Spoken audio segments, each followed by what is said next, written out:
আকাশবাণী গুৱাহাটীৰ FM মহাবাহু উপন্যাস পাঠ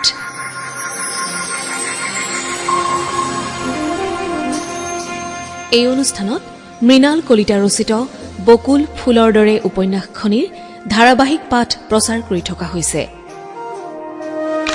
পাঠ আৰু অনুষ্ঠানটিৰ প্ৰযোজনা ইন্দ্ৰজিৎ দাসৰ। বকুল ফুলৰ দৰে।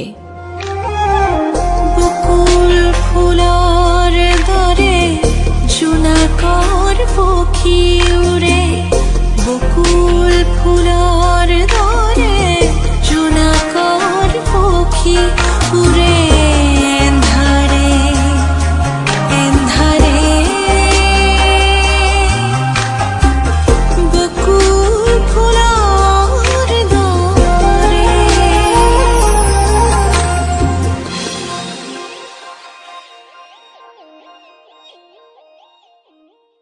দৃশ্যটো দেখি অনুভৱ চক খাই উঠিল।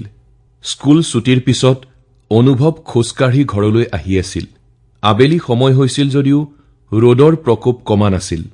ইতিমধ্যে দিনটোৰ প্ৰচণ্ড ৰ'দত মানুহবোৰ যেন জুৰুলা হৈ পৰিছিল। অনুভৱো যথেষ্ট ক্লান্ত হৈ পৰিছিল। ৰাস্তাৰ দুয়োকাষে শাৰী শাৰীকৈ থকা নাৰিকল গছবোৰৰ ছাঁৰ মাজেৰে ধীৰ খোজেৰে অনুভৱ আগবাঢ়িছিল।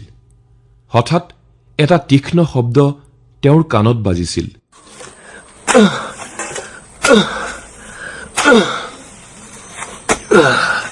এঘৰ মানুহৰ আগবাৰীত মানুহ এজনে কোৰ মাৰি জংঘল চাফা কৰি আছিল।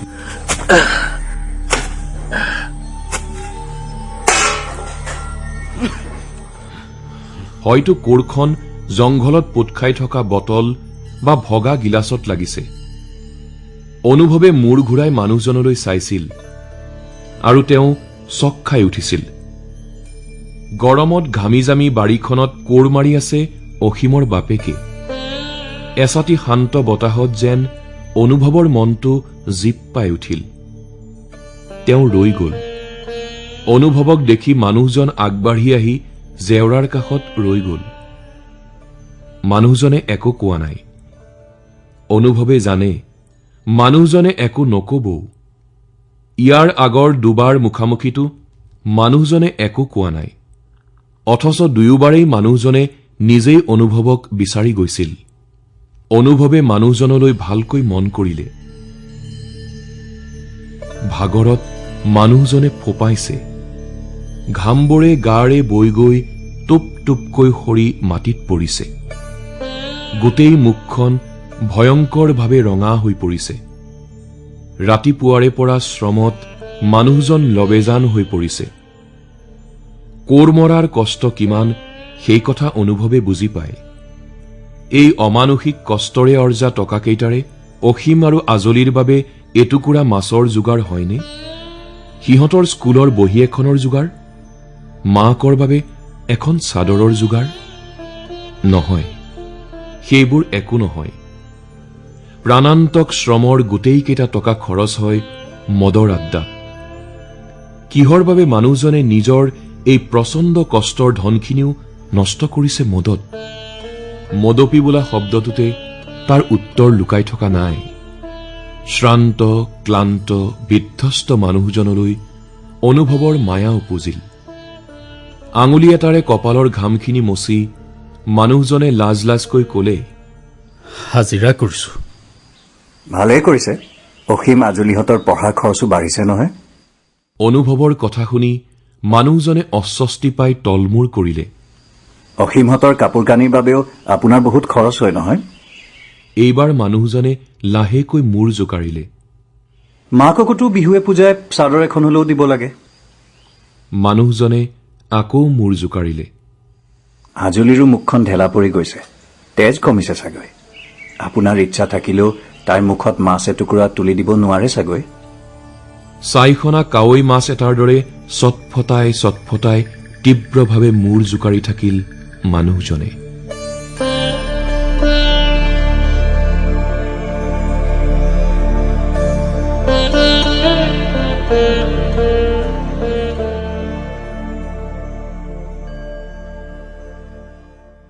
অনুভৱ মাষ্টৰৰ ঘৰলৈ আহিলেই অসীমৰ মনটো কিবা এক বেলেগ ধৰণৰ অনুভৱেৰে ভৰি পৰে। অনুভৱ মাষ্টৰৰ ভাড়াঘৰৰ প্ৰতিটো কোঠালিৰে ৰেক আৰু আলমিৰা কিতাপেৰে ভৰি আছে। আনকি বিচনা চকীবোৰতো কিতাপৰ দম। অনুভৱ মাষ্টৰৰ নিজৰ ঘৰতো চাগৈ একেই অৱস্থা। কিতাপবোৰে ঘৰটোত এক ধৰণৰ গাম্ভীৰ্য আনি দিছে। ঘৰটোত সোমালেই অসীমৰ পুথিভঁৰালত সোমোৱাৰ দৰেহে লাগে। প্ৰথম দিনা যেতিয়া অনুভৱ মাষ্টৰৰ ঘৰটোত সোমাইছিল, অসীমৰ মুখেদি স্বতঃস্ফূৰ্তভাৱে ওলাই গৈছিল, ইমান কিতাপ? অনুভৱ মাষ্টৰে হাঁহিছিল আৰু কৈছিল, কিতাপ কিনাটো একো বীৰত্বৰ কথা নহয়। মাষ্টৰৰ অনুমতি লৈ অসীমে ঘূৰি ঘূৰি কিতাপবোৰ চাইছিল। কিমান যে বিচিত্ৰ বিষয়ৰ কিতাপ থাকিব পাৰে, সেই ধাৰণা অসীমৰ সেইদিনা প্ৰথম হৈছিল। গল্প, উপন্যাস, কবিতাৰ পৰা আৰম্ভ কৰি জ্ঞান বিজ্ঞান, দৰ্শন, খেলা, চিনেমালৈকে কিমান বিচিত্ৰ বিষয়ৰ কিতাপ যে অনুভৱ মাষ্টৰে সংগ্ৰহ কৰিছে। কথাটো কওঁতে মাষ্টৰে মন্তব্য দিছিল, জেক অফ অল। অকল কিতাপেই নে? পুৰণি অসমীয়া গীতৰ চিডিও বহুত আছে মাষ্টৰৰ। পুৰণি অসমীয়া চিনেমাৰ পৰা আৰম্ভ কৰি পাৰ্বতী প্ৰসাদ বৰুৱা, কমলানন্দ ভট্টাচাৰ্য, বিষ্ণু ৰাভা, জ্যোতিপ্ৰসাদলৈকে বহুত ধুনীয়া ধুনীয়া গীতৰ চিডি দেখি গীতবোৰ শুনিবলৈ অসীমৰ বৰ আগ্ৰহ হৈছিল। অনুভৱ মাষ্টৰে তাক কৈছিল, অসীম, তুমি কি গীত শুনা, কি কিতাপ পঢ়া, সেইবোৰে তুমি ক'ব নোৱাৰাকৈয়ে তোমাৰ ভিতৰৰ মানুহটোক গঢ় দিয়ে। ভৱিষ্যতে তুমি য'তেই নাথাকা, যিয়েই নকৰা, তুমি তোমাৰ ভাগৰ কামবোৰ কিমান সততা আৰু গভীৰতাৰে কৰিবা, সেয়া ঠিক কৰিব তোমাৰ ভিতৰৰ মানুহটোৱে। তুমি জীৱনটো কেনেধৰণে গ্ৰহণ কৰিবা, কেনেধৰণে জীৱনৰ সমস্যাবোৰৰ মুখামুখি হবা, সেইবোৰো তোমাৰ মনৰ ভিতৰৰ সম্পদবোৰৰ ওপৰত নিৰ্ভৰ কৰে। গান শুনা, বাহিৰা কিতাপ পঢ়া, এইবোৰ মাথো আজৰি সময় কটোৱাৰ উপায় নহয়। চোৱা, এতিয়া যিবোৰ গীত জনপ্ৰিয়, সেইবোৰৰ বেছিভাগৰে কথাত তাৎপৰ্য বা গভীৰতা নাই। সেইবোৰে আমাৰ মনবোৰ সমৃদ্ধ কৰিব নোৱাৰে। চোৱাচোন, তুমি যদি জ্যোতিপ্ৰসাদৰ সোণৰ পালেঙতে ঔ মনে তৰা বা পাৰ্বতী প্ৰসাদৰ আহিনমহীয়া শেৱালি সৰিলে বা জ্যোতিষ ভট্টাচাৰ্যৰ মই এটি দিনৰ জোনাকী আদি গীতবোৰ শুনা, তুমি এখন বেলেগ জগতলৈ গুচি যাবা। অসীমে অনুভৱ মাষ্টৰৰ কথাবোৰ নীৰৱে শুনিছিল। তেখেতে অকণমান ৰৈ ভাবিছিল। তাৰ পিছত আকৌ কবলৈ আৰম্ভ কৰিছিল, অসীম, কথাবোৰ হয়তো তোমাৰ বুজিবলৈ টান যেন লাগিব পাৰে, তথাপি কৈছো, এইবোৰ কথা তোমালোকক কেতিয়া কোৱা যাব, কোনে কব? মই তোমাক কব খুজিছো, আমাৰ সকলো বিষয়তে গভীৰতালৈ নগৈ ওপৰে ওপৰে যোৱাৰ স্বভাৱ। আমি ভিতৰি ভিতৰি ফোপোলা হৈ চৈ হুলস্থুল কৰি স্ফূৰ্তি তামাচা কৰাকে আমি জীৱনটো উপভোগ কৰা বুলি ভাবো। আচলতে কিন্তু তেনে নহয়। তেনে হোৱা হলে সদায় চিঞৰি চিঞৰি গান গোৱা ল'ৰা এজনে আত্মহত্যা নকৰে। চিঞৰি বাখৰি স্ফূৰ্তি কৰি থকা ল'ৰা এজনে যদি আত্মহত্যা কৰে বা সমাজৰ ক্ষতি হ'ব পৰা অপৰাধ কৰে বা ক'ৰবাত লগৰীয়াৰ লগত মদ খাই মাতলামি কৰি ফুৰে, তেতিয়া নিশ্চয় জানিবা ল'ৰাজনৰ মনটোত শূন্যতা আছে। তোমাৰ মনটো এখন মোনাৰ দৰে। সেই মোনাখন পেলনীয়া আৱৰ্জনাৰে ভৰ্তি কৰিবা নে ধুনীয়া ধুনীয়া সম্পদেৰে ভৰ্তি কৰিবা, সেয়া নিৰ্ভৰ কৰিব তোমাৰ ওপৰত। তুমি খেলিবা, স্ফূৰ্তি কৰিবা, বাৰীয়ে বাৰীয়ে গৈ আমোদ ফৰমুটিয়াই ফুৰিবা, কিন্তু তুমি সততে মনত ৰাখিব লাগিব যে তুমি এজন ভাল মানুহ হ'ব লাগিব, সমাজৰ কামত অহা গুণী মানুহ হ'ব লাগিব। দুখ সমস্যাৰ মাজত ককবকাই তুমি হাৰি দিলে নহব। ফুটবল খেলাত গোল খাই হাৰি থকা দলৰ খেলুৱৈৰ দৰে তুমি জিকিবৰ বাবে যুঁজি যাব লাগিব, আৰু যুঁজিব লাগিব নিয়মৰ মাজতে। জীৱনৰ এই ফুটবল খেলখনত তুমি নিজেই নিজৰ ৰেফাৰী হ'ব লাগিব। জীয়াই থাকিবলৈ মানুহ খেলুৱৈৰ দৰে হ'ব লাগে, আৰু একে সময়তে শিশুৰ দৰেও হ'ব লাগে।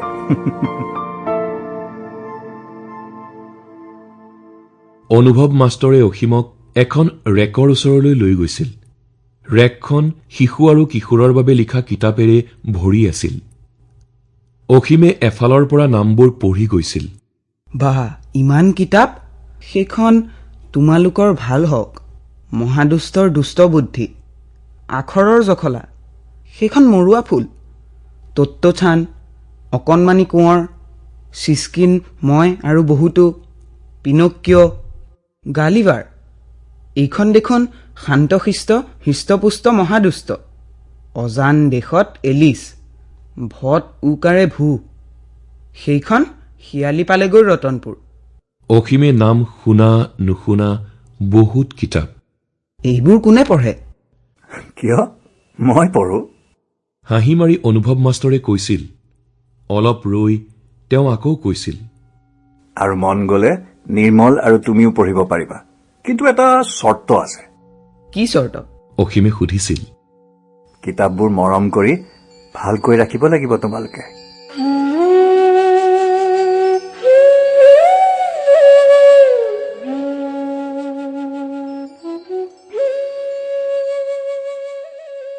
অনুভৱে ভাত ৰান্ধিবলৈ বুলি পাকঘৰত সোমাইছিল। বাৰাণ্ডাত কোনোবাই দৰজাত ঢকিওৱাৰ শব্দ শুনি তেওঁ পাকঘৰৰ পৰা ওলাই আহিল। এনেতে ধপকৈ লাইনটো গৈ গোটেইখন আন্ধাৰ হৈ পৰিল।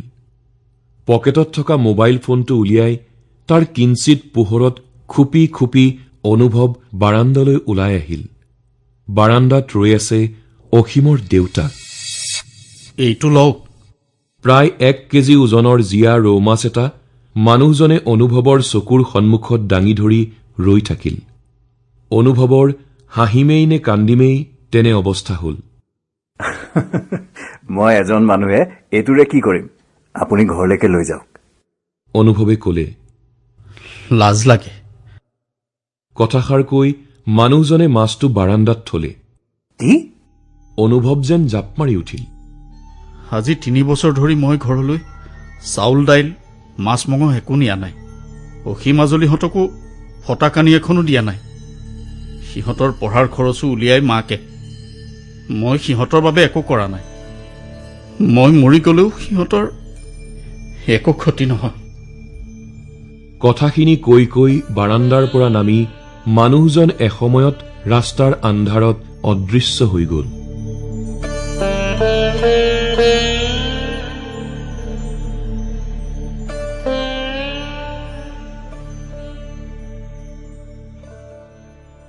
অৱশেষত অসীমৰ উপাৰ্জনৰ উপায় এটা ওলাল। অসীমহঁতৰ গাঁৱত বাতৰি কাকতৰ এজেঞ্চি নাছিল। অনুভৱ মাষ্টৰে বাতৰি কাকতৰ চহৰৰ অফিচবোৰৰ লগত যোগাযোগ কৰি অসীমক বাতৰি কাকতৰ এজেঞ্চি এটা খুলি দিলে। অসীমহঁতৰ গাঁৱৰ পৰা অলপ দূৰৰ গাঁও এখনত বাতৰি কাকতৰ এজেঞ্চি এটা আছিল। বাতৰি কাকতবোৰে নিজৰ মাজত বুজাবুজি কৰি আটাইবোৰ কাকত এখন গাড়ীতে সেইখন গাঁৱলৈ পঠাইছিল। এতিয়া অসীমৰ এজেঞ্চিৰ বাতৰি কাকতবোৰো সেইখন গাড়ীতে পঠোৱা হ'ব। গাড়ীখন এইখিনি আগুৱাই আহি অসীমহঁতৰ নঙলাত বাতৰি কাকতৰ টোপোলাবোৰ নমাই দিব।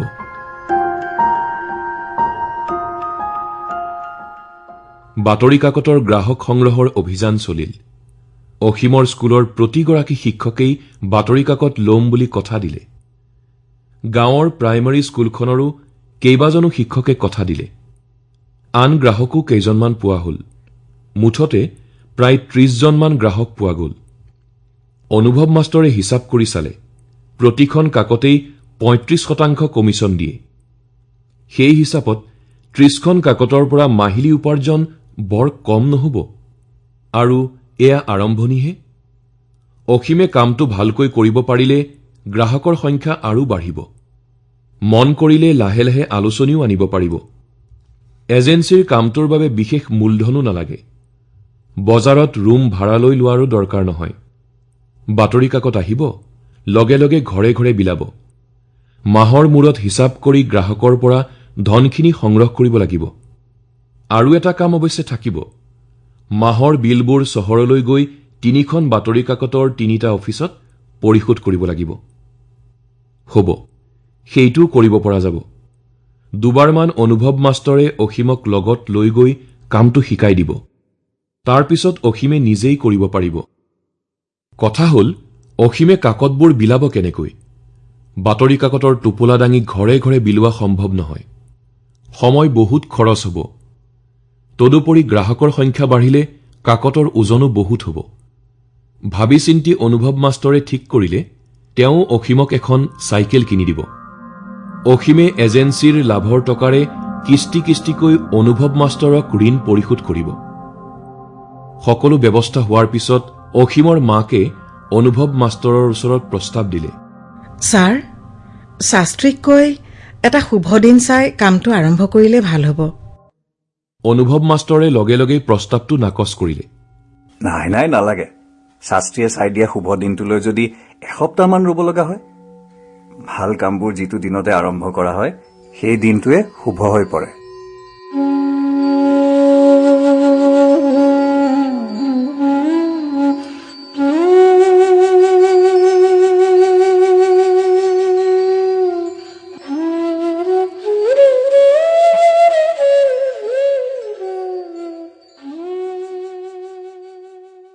কামটো কৰি অসীমৰ ভাল লাগিছে। ৰাতিপুৱা 5মান বজাতে বাতৰি কাকতৰ গাড়ীখন আহি অসীমহঁতৰ নঙলামুখত টোপোলাকেইটা দলিয়াই থৈ যায়। তাৰ আগতেই অসীমে হাত মুখ ধুই সাজু হৈ থাকে। বাতৰি কাকতৰ টোপোলাটো চাইকেলৰ কেৰিয়াৰত বান্ধি লৈ অসীম ওলাই যায়। চাইকেল চলাই গৈ অসীমে গ্ৰাহকৰ পদূলিমুখত এক মুহূৰ্তৰ বাবে ৰৈ বাতৰি কাকতখন ভিতৰলৈ দলিয়াই দিয়ে। তাৰ পিছত টিলিঙাটো দুবাৰমান বজাই চাইকেলৰ পেডেল মাৰি গুচি যায়। দুখন ঘৰত অসীমৰ এই গতানুগতিকতাৰ ব্যতিক্ৰম হয়। দুখন ঘৰক সি মাথো তাৰ বাতৰি কাকতৰ গ্ৰাহক বুলি ভাবিব নোৱাৰে। নিৰ্মলহঁতৰ বাতৰি কাকতখন অসীমে কেতিয়াও দলিয়াই থৈ টিলিঙা বজাই আঁতৰি নাহে। প্ৰতি ৰাতিপুৱাই অসীমে কাকতখন নিৰ্মলৰ হাতত তুলি দিয়ে। ৰাতিপুৱাৰ সেই নিৰ্দিষ্ট সময়খিনিত নিৰ্মলেও পদূলিমুখত আগ্ৰহেৰে অসীমৰ বাবে ৰৈ থাকে। একেই আগ্ৰহেৰে ৰৈ থাকে অনুভৱ মাষ্টৰো। তেওঁৰ বাবে অসীম নিজেই এক ধুনীয়া ভাল খবৰ। প্ৰতি ৰাতিপুৱা সেই ভাল খবৰটো অনুভৱ মাষ্টৰে পাই থাকে দিনৰ পিছত দিন। অসীমে গম নাপায় প্ৰতিদিনেই ৰাতিপুৱাৰ সেই নিৰ্দিষ্ট সময়খিনিত আৰু এজন মানুহে কোঠাৰ খিৰিকী খুলি ভিতৰৰ পৰা উন্মুখ হৈ চাই থাকে পদূলিমুখলৈ। বাৰাণ্ডালৈ ওলাই নাহে তেওঁ। সেইজন মহেন্দ্ৰ মাষ্টৰ। পদূলিলৈ ওলাই আহি অসীমক মাত এষাৰ লগোৱাৰ যেন সাহস নহয় তেওঁৰ। অসীমেও আনবোৰ ঘৰতকৈ বেছি খৰধৰ কৰি বাতৰি কাকতখন নঙলামুখৰ ভিতৰলৈ দলিয়াই দি ততাতয়াকৈ আঁতৰি যায়। আনকি তাত চাইকেলৰ টিলিঙাটো বজোৱাৰো সাহস নহয় তাৰ। খিৰিকী মুখৰ পৰা যেন লুকাই লুকাই মহেন্দ্ৰ মাষ্টৰে চাই থাকে এজন ল'ৰাৰ উত্তৰণৰ বাবে নিৰন্তৰ সংগ্ৰাম।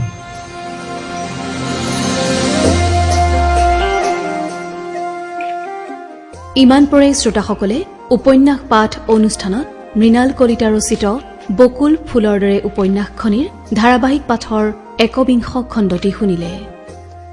পাঠ আগবঢ়ালে ইন্দ্ৰজিৎ দাসে। বিভিন্ন চৰিত্ৰত অভিনয় কৰিলে অনুভৱ, কপিল বৰা, অসীম, ৰোহন গৌতম শৰ্মা, অসীমৰ দেউতা অমিতাভ ৰাজখোৱা আৰু অসীমৰ মাক অনামিকা বৰদলৈ বৰুৱা। শীৰ্ষগীতৰ ৰচনা হীৰেণ ভট্টাচাৰ্যৰ আৰু কণ্ঠ অনিন্দিতা পালৰ। আৱহ সংগীত মনদীপ মহন্তৰ। প্ৰযোজনা ইন্দ্ৰজিৎ দাসৰ। পৰিকল্পনা ৰাজীৱ বৰুৱাৰ। বকুল ফুলৰ দৰে উপন্যাসখনিৰ ধাৰাবাহিক পাঠৰ পৰৱৰ্তী খণ্ড প্ৰচাৰ কৰা হ'ব অহা সপ্তাহৰ এই একেটা বাৰৰ এই একে সময়তে। বকুল ফুলৰ